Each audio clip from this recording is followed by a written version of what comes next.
Assalomu alaykum muhtaram prezident. Assalomu alaykum. Assalomu alaykum. Mana ko'rdingizmi, sizni ham poyqadamingiz bilan bugun tarixiy g'alaba bilan mana shu qadrli farzandlarim o'tiribdi hammasi. Hammasi shu yerda sizni tabriklashyapti, chunki bu g'alabada sizni hissangiz katta. Biz juda faxrlanyapmiz shunaqa prezidentimiz borligidan va bu g'alabada butun siz boshchiligida butun xalqimizni tabriklaymiz va hammamizning g'alabamiz. O'shaning uchun bolalar ham hammasi shu yerda eshitib turibdi sizni.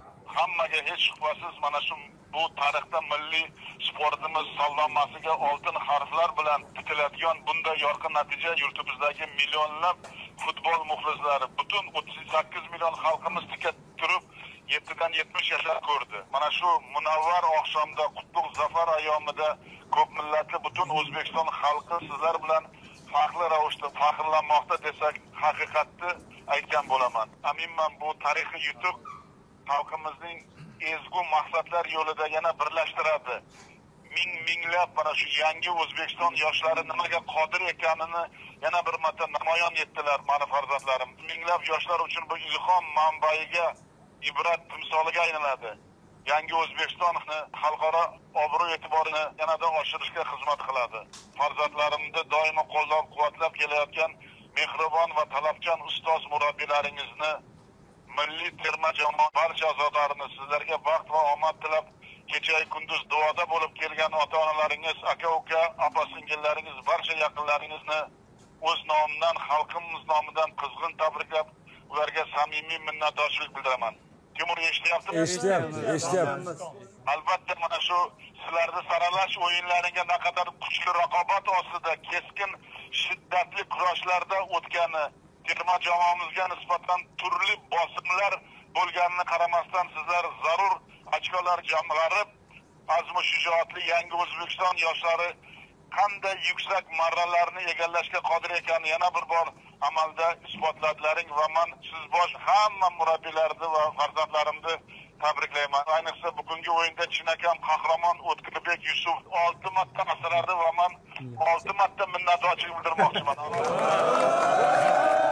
Rahmat muhtaram prezident. Ko'z yoshlaring u quvonch ko'z yoshlari. Hozirgi aytgan gaplaringni eshitib xursand bo'ldim, balam. Rahmat farzandim. Rahmat. Otabek Shukurov, Odiljon Hamrabekov, Alijonovlar maydon markazida o'yinni to'liq nazorat qilib, raqiblarimizga imkon qoldirmaganini ham meni xursand qildi. Abbosbek Fayzullayevni tezkor harakatlari raqib himoyachilarini sarosimga solib qo'ydi. Rahmat katta muhtaram. Eldor Shomurodov, Jamoliddin Masharif o'yinchilarimiz butun jamoa ortidan ergashtirib o'yin ruhini belgilab berdi. Rahmat. Albatta Timur Takirovich, sizga ham alohida minnatdorchilik bildirmoqchiman. Rahmat. Timur, hozir bitta gapni men aytaman, farmonga qo'l qo'yaman.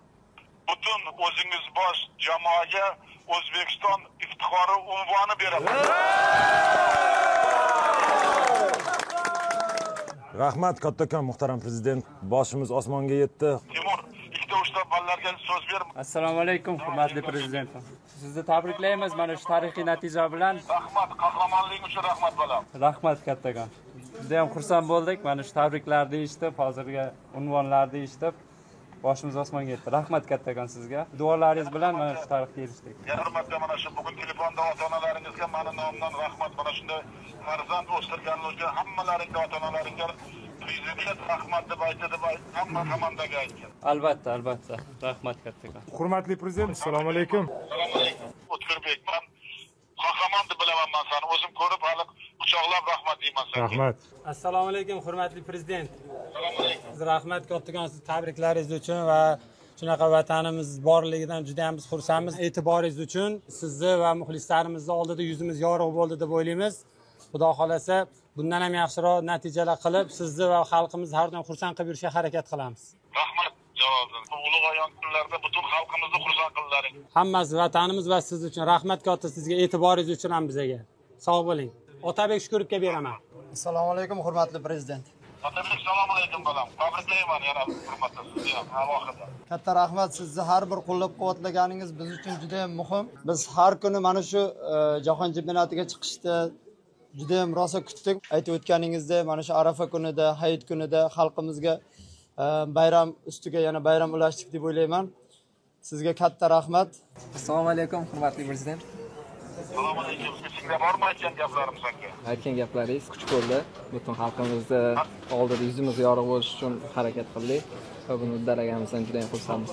Assalomu alaykum hurmatli prezident. Janni Infantino janoblari telefon qilib, shaxsan siz boshchiligingizda butun O'zbekiston xalqini mana shu azaliy orzu amalga oshgani bilan tabriklab, sizga o'zini katta tabriklarini va salomlarini yetkazdi. Katta rahmat sizga doimiy qo'llab-quvvatlaganingiz uchun. Shu futbolni eng katta cho'qqiga olib chiqishda birinchi o'rinda sizni eng katta bizning menejerimiz, o'zimizni bosh murabbiy haqiqatan O'zbekiston terma jamoasining o'zingizsiz, hurmatli prezident. Katta rahmat sizga. Doimiy qo'llab-quvvatlab, barcha tashabbus, takliflarimizni o'zingiz to'g'rilab, butun dunyoga O'zbekistonni olib chiqdingiz hozir. Juda ham xursandmiz. Rahmat sizga. Bunchalik e'tiboringizda, bunchalik g'amxo'rligingizda boshqacha natija bo'lishi ham mumkin emas edi, yarashmas edi, hurmatli prezident. Katta rahmat sizga. Ushbu unutilmas tarixiy g'alabalaring bilan yana bir marta tabriklayman. Sog' bo'linglar, katta rahmat. Sog' bo'ling, umringiz uzoq bo'lsin. Rahmat katta.